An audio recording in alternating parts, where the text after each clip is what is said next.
saat kita bermuajahah kembali melanjutkan kajian kita, di mana pada pertemuan terdahulu kita diingatkan oleh Allah lewat kajian kitab ini bahwasanya betapa pentingnya tawakal dalam kehidupan sehari-hari. Dan itu jelas sekali di dalam Al-Quran dikabarkan bahwasanya wa may yatawakkal 'ala Allah fa huwa hasbuh. Siapa yang bertawakal kepada Allah akan dicukupinya. Jadi mau tidak mau tawakal itu sangatlah penting. Lalu kemarin masih di pertemuan yang kemarin, hikmah yang keduanya, kurang lebih kita mesti sadar akan jatah yang kita miliki, jatah titipan yang diberikan oleh Allah kepada kita. Apakah kita termasuk muktasib ataukah termasuk mutajarrid? Bedanya antara muktasib dan mutajarrid adalah kalau muktasib itu berhubungan dengan sebab akibat, jadi memerlukan upaya, jadi memerlukan ikhtiar. Terlihat mudah, tapi justru lebih payah daripada sosok mutajarrid yang notabene cuma kewajibannya lurus-lurus saja, istiqomah menjalankan pengabdian kepada Allah.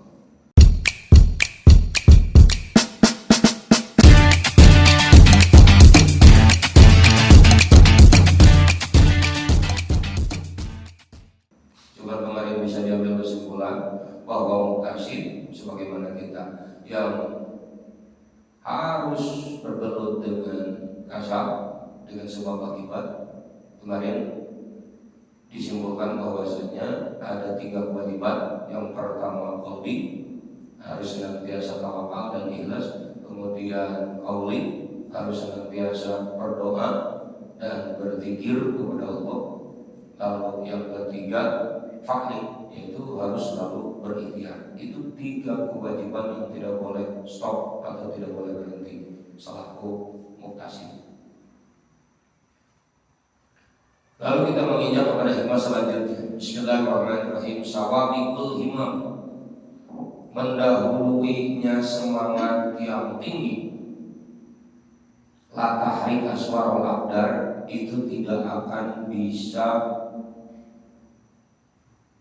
merubah dinding takdir.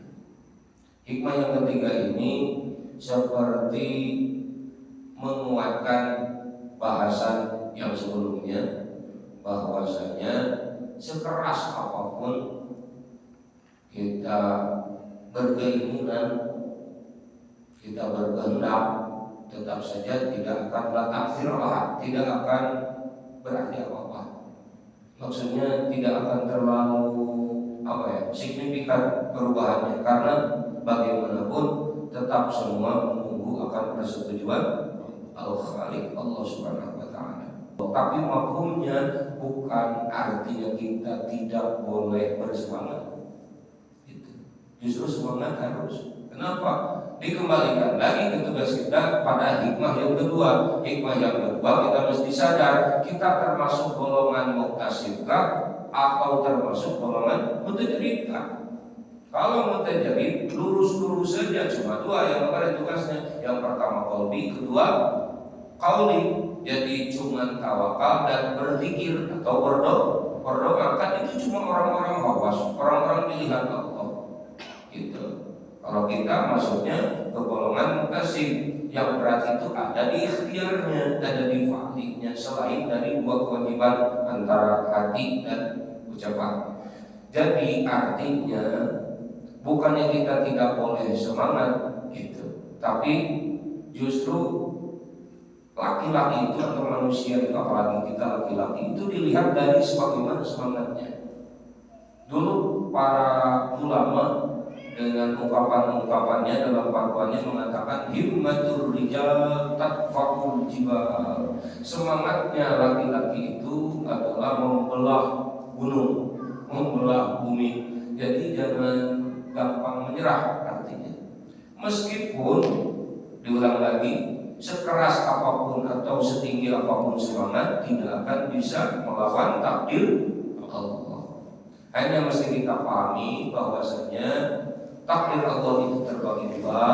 Ada yang namanya takdir mubrom, ada yang namanya takdir mu'allaq. Takdir mubrom, takdir yang tidak bisa lagi dirubah-rubah, tidak berkaitan dengan asbab.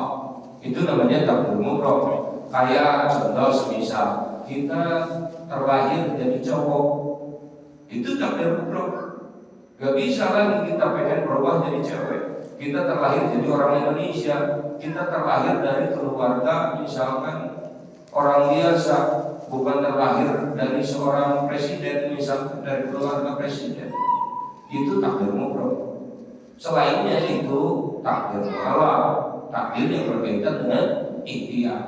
Seperti apa? Seperti misalkan asalnya kita mengabdi kepada Allah, beribadah itu dengan seenaknya tanpa aturan. Misalkan sekarang kita pengen tergolong jadi orang yang mutakin, pengen rapi ibadahnya, bukan cuma rutinitas doang, tapi pengen ibadahnya itu nembus ke hati, pengen nembus ke rasa. Sebagaimana yang kemarin dijelasin, ada Islam, ada iman, ada ihsan. Jadi kita mengabdi kepada Allah, wajhiya lillahi gitu. Kita menghadap kepada Allah bukan cuma bibir doang, bukan cuma jasa doang ketika sholat, melainkan ini wajah, aku menghadapkan wajhiya. Wajhiya di sana bukan cuma wajahku yang ini, melainkan wajah jasad, wajah hati, dan wajah rasa. Begitu. Pantas saja kita sering dengar inna sholata tanha anil fahsya'i wal munkar. Sesungguhnya sholat itu bisa menghentikan fahsya daripada kejelekan, wal munkar dan daripada munkar atau daripada dosa. Dan sering kita temui orang yang rajin sholat tapi kelakuannya tetap aja. Jangankan naik ke level Adam, melainkan sholat dosa dalam SMY itu. Sedangkan inna sholata tanha anil fahsya'i wal munkar itu bukan hoax, itu keterangan pasti. Dan sering kita lalui, sering kita pahami, sering kita dengar kabar. Justru yang jadi bangsa, yang jadi maling, yang korupsi orang yang sholat. Orang yang bertengkar, silih jelekin, silih bunuh, silih fitnah. Kita lihat apalagi di waktu masa pemilu kemarin, masa kampanye, bahkan mungkin sampai saat ini juga belum berhenti.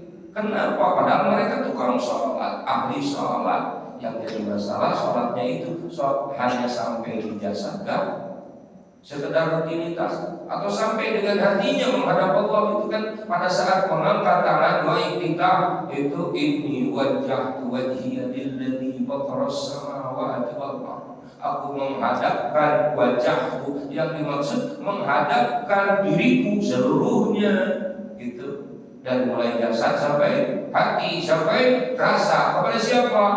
Kepada Allah, fataras samawati wal ardh, yang menciptakan dan mengurus segala lapis langit dan bumi berikut isinya gitu. Jadi bisa dipahami sekali lagi, ini seolah-olah menguatkan kita jangan sampai lupa bahwa rukun iman yang keenam adalah iman kepada qada dan qadar. Itu berlaku. Jadi intinya ulang lagi, jadi kita dituntut untuk balance. Kalau hati senantiasa terus tawakal itu, tapi tetap semangat harus ada, semangat dalam hal ikhtiar itu.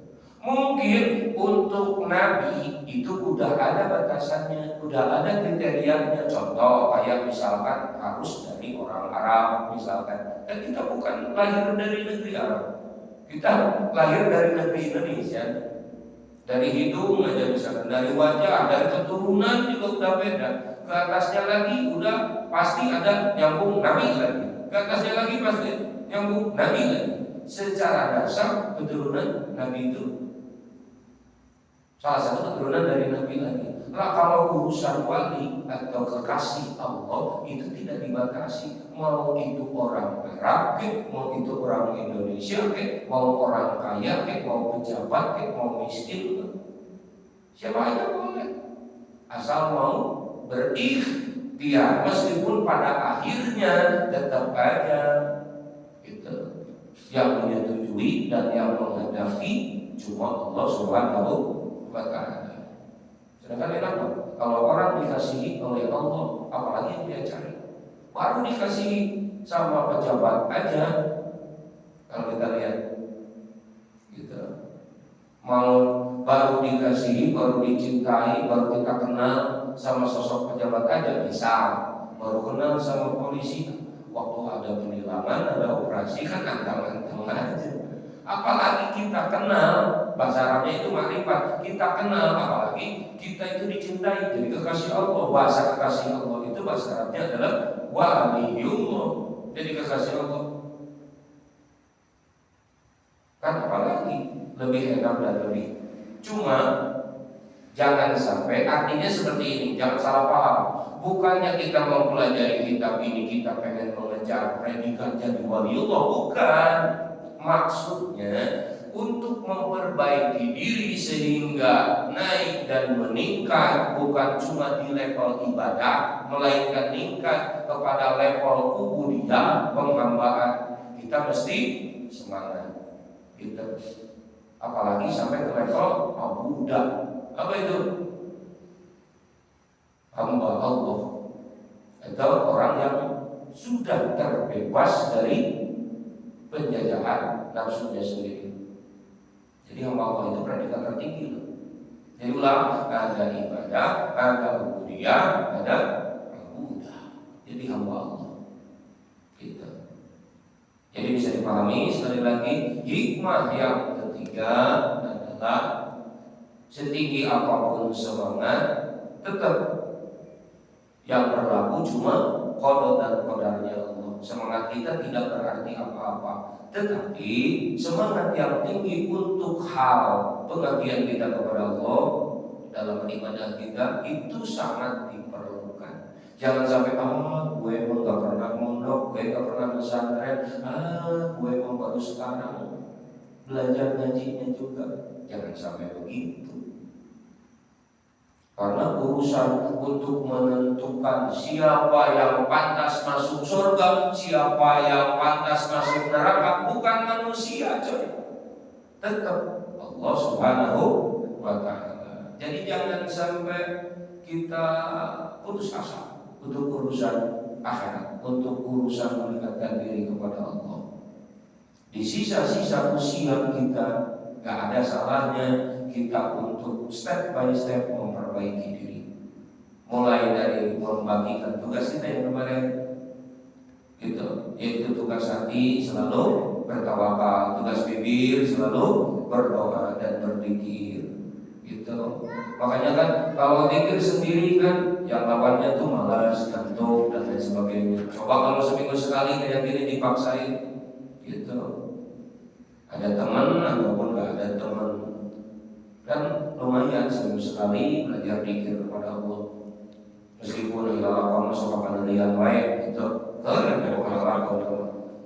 Ari, senangkanlah nafsaka dirimu, senangkanlah dirimu minat takdir dan berpikir. Bahwa koma bihi ghairuka, maka sesuatu yang telah diatur oleh selainmu, yang dimaksud selainmu di sana adalah Allah Subhanahu wa ta'ala. Sesuatu yang telah didesain dan ditetapkan oleh Allah, latak bihi nafsi, maka kita tidak bisa intervensi. Kita ini hidup di sini bukan streaming, bukan seenaknya, tapi semuanya tersusun atas qada dan qadarnya Allah. Ada istilah qadarullah. Cuma kebanyakan orang bilang qadarullah itu cuma dalam hal kejelekannya saja. Tertabrak qadarullah, ketiduran qadarullah, gak ngaji qadarullah. Tapi pas giliran sesuatu yang nikmat, sesuatu yang misalkan membanggakan, kita tuh lupa akan bahasa qadarullah. Benar nggak? Kita jualan, lantas untungnya gede, lupa tuh gak bilang qadarullah, lupa tuh gak bilang alhamdulillah, gitu. Asik-asik aja, anteng-anteng aja. Perasaan itu punya kita, perasaan itu hasil usaha kita. Gak sadar tuh bahwa kita tuh udah salah jalan, bahwa kita tuh gak benar, gak beribadah berarti. Gitu. Masih jauh daripada kategori hamba Allah, gitu. Apalagi kategori muttaqi, orang yang bertakwa, masih jauh. Gitu. Kita cuma ingat qadarullah pada hal-hal yang buruk saja, padahal al-iman bil qada wal qadar khairihi wa syarrihi min Allah, baik dan buruk itu semuanya dari Allah. Gitu. Kalau versi kitab yang masih surah kitab Hikam ini, kalau versi Iqadul Himam, bahwa takdir atau berpikir itu terbagi ada 3. Di sini ada takdir yang madmum, takdir yang tercela, berpikir yang jelek menurut ilmu ini. Kemudian ada takdir matlub, jadi berpikir yang memang diharuskan. Ada takdir yang mubah, berpikir yang mubah, boleh aja, jadi nggak sampai haram menurut definisi Al-Musuti. Kita lihat apa yang dinamakan qismun madmum atau takdir madmum, atau berpikir yang tercela. Tercela menurut ilmu ini, bahwa alladhi yasabu jadmu wa tasnim sawa'un kana dinian aw dunyawiyan lima bihi min qillatil adab wa ma yata'ajjalu li nafsihi minat ta'ab. Jadi berpikir yang melupakan, bahkan mengesampingkan takdir Allah, berpikir yang melawan takdir Allah, gitu.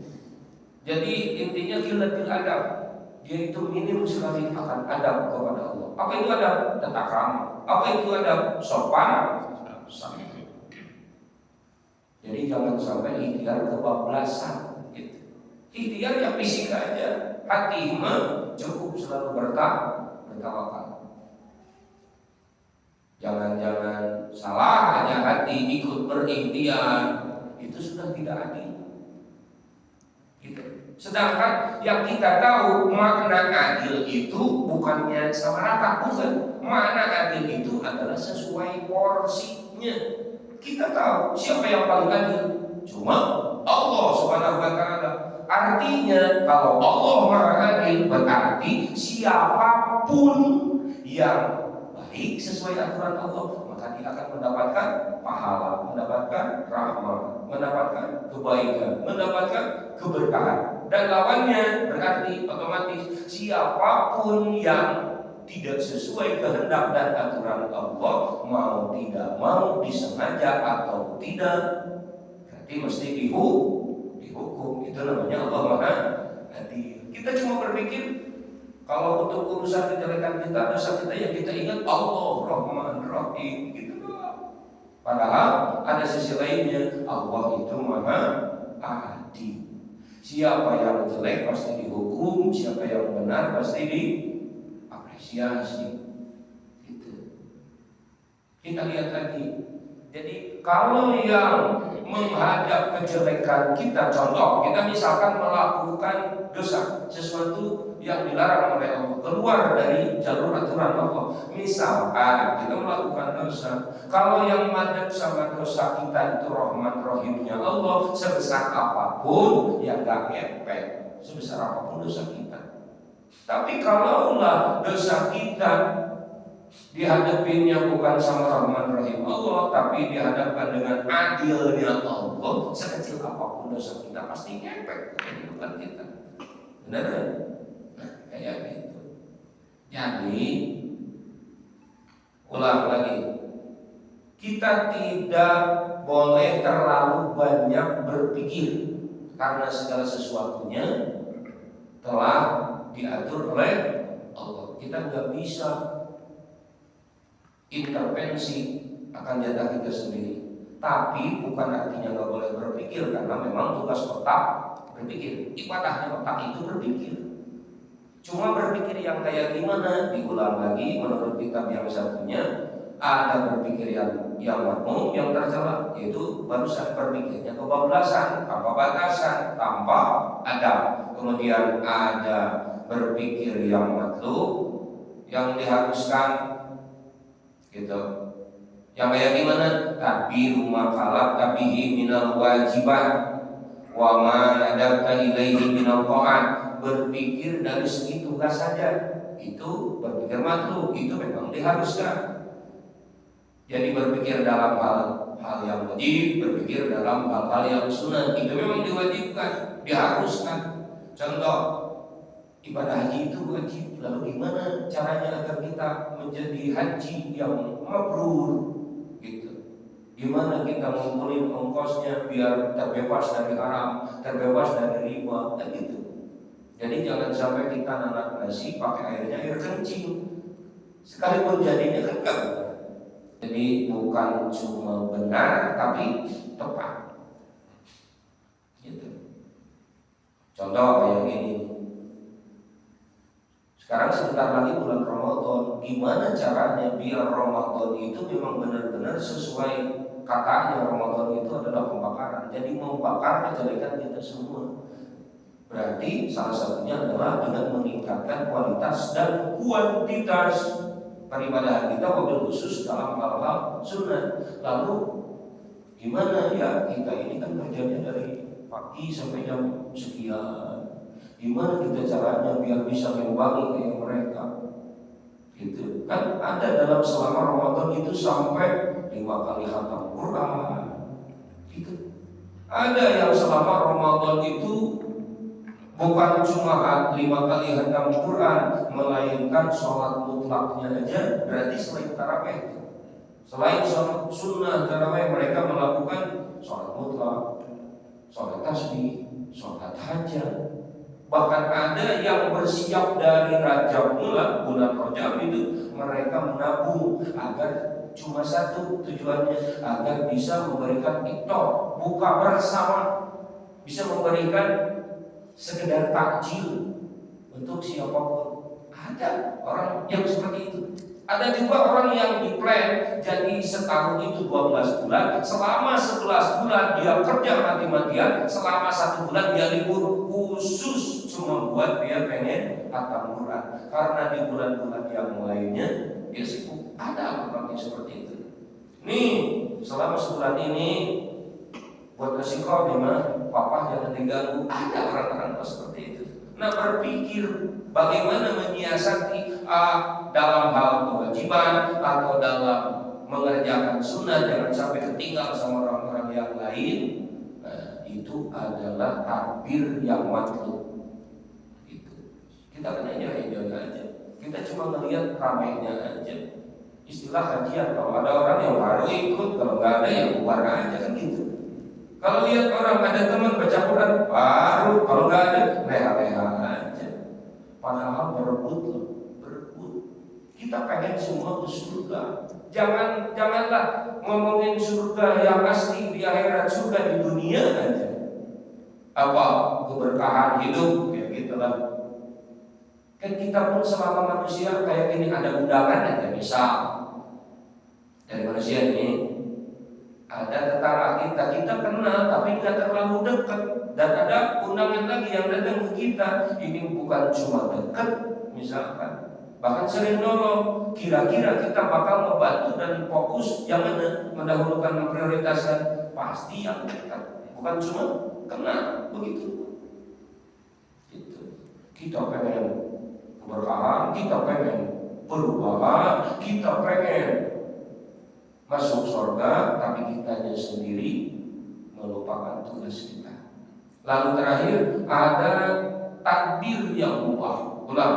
Jadi takbir itu jangan terlalu menjajah kita, berpikir itu jangan terlalu menjajah kita, karena tetap segala sesuatu sudah beres dalam koridor takdir Allah.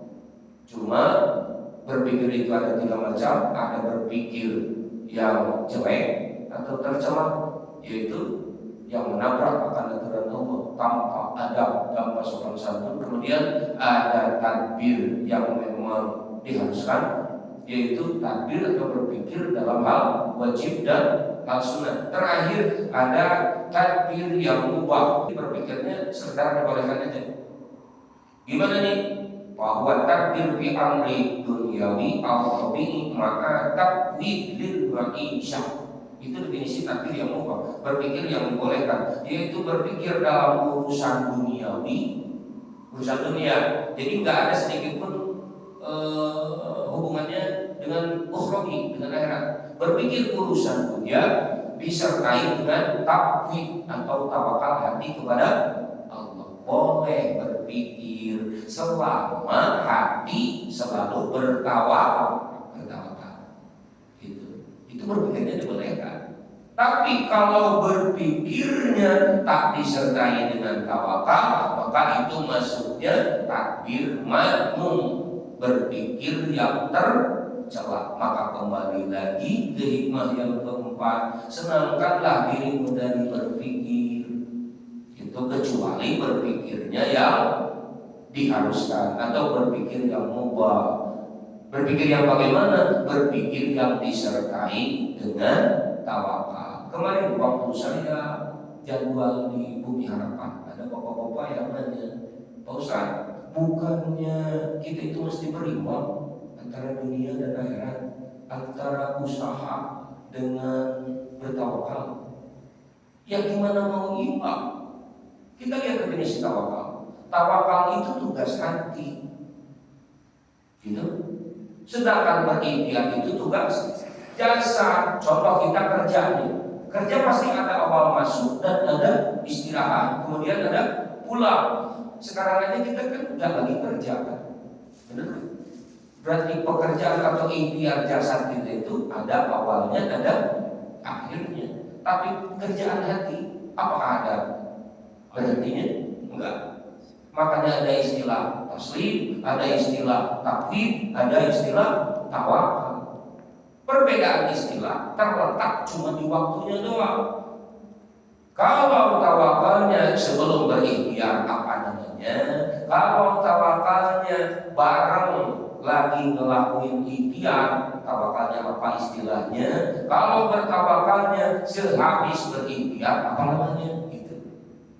Jadi kesimpulannya bertawakal itu tidak ada batasnya, tidak ada hentinya. Makanya istilah takwa untuk orang-orang yang kenal kepada Allah itu kebanyakan apa coba?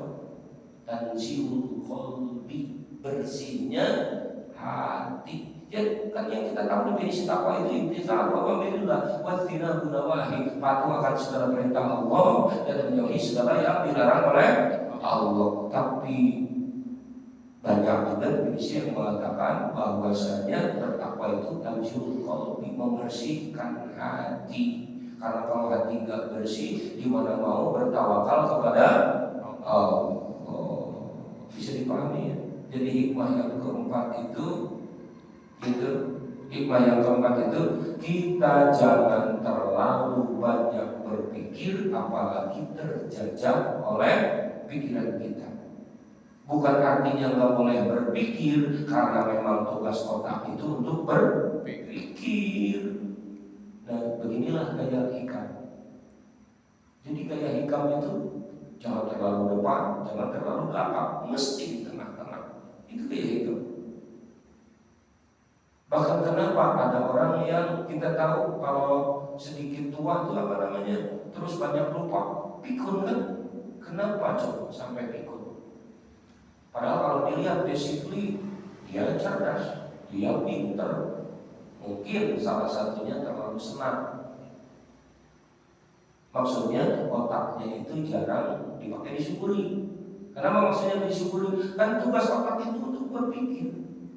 Jadi pada saat datangnya masalah, dia bukannya otaknya dipakai untuk beribadah kepada Allah, menghadapi itu masalah, melainkan dia kabur dari masalah. Nah, berarti dia tidak bersyukur lewat otaknya.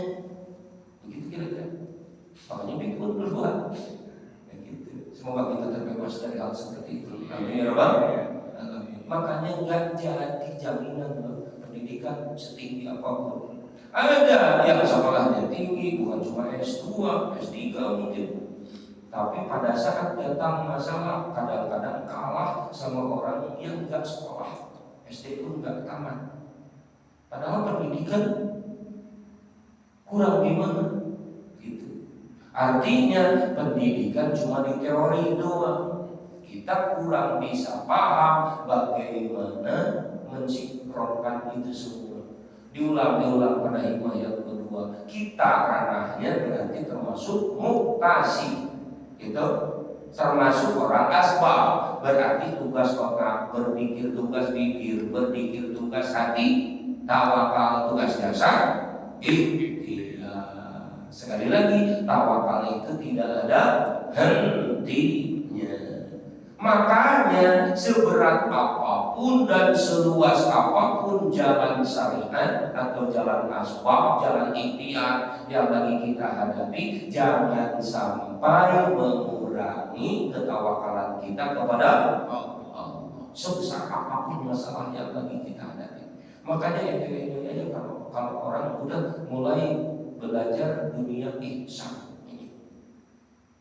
kita sering hadapi loh, kita sering dengar loh ayatnya, innallaha ma'al ladzina taqaw wal ladzina hum muhsinun. Sesungguhnya Allah itu selalu beserta orang-orang yang bertakwa dan orang-orang yang muhsin. Siapa itu muhsin? Fa'il daripada ihsan.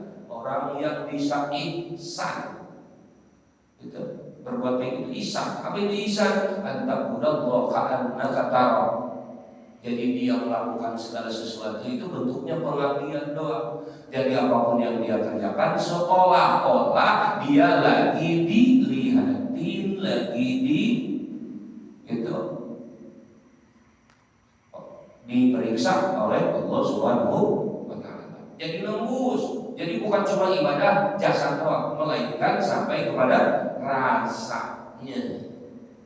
Kita lihat aja, ada orang 3 orang sholat, anak-anak mungkin, yang satu ngerasa gak dilihatin sama gurunya, sama ayahnya, apalagi sama gurunya, apalagi gurunya yang killer itu, makanya lagi sholat itu main-main aja.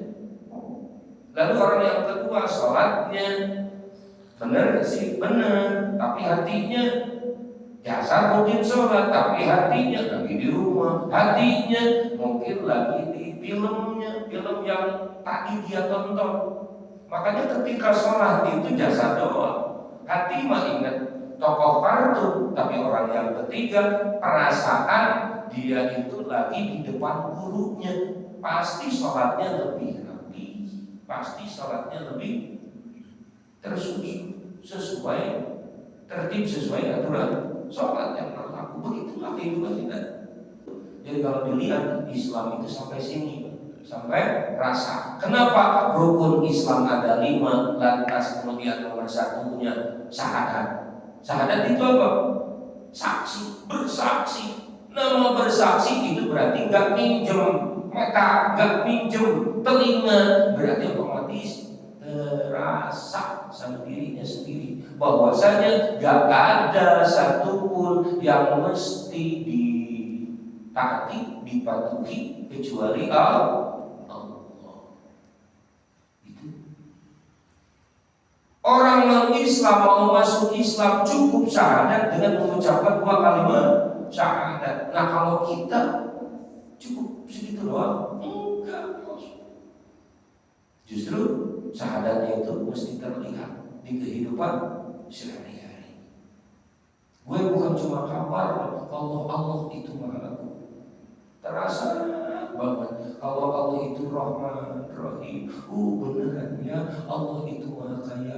Beneran ya Allah itu Maha Agung, dan sebagainya. Makanya segala sesuatu pasti dikembalikan lagi kepada Allah. Seperti itu kira-kira. Sedikit lagi kita rangkum aja, jangan sampai lupa. Hikmah yang pertama kita mesti apa? Tawakal. Hikmah yang kedua kita mesti sadar diri dengan tugas kita. Kalau tugas kita ada tambah satu, yakni apa? Harus berikhtiar. Lalu hikmah yang ketiga apa?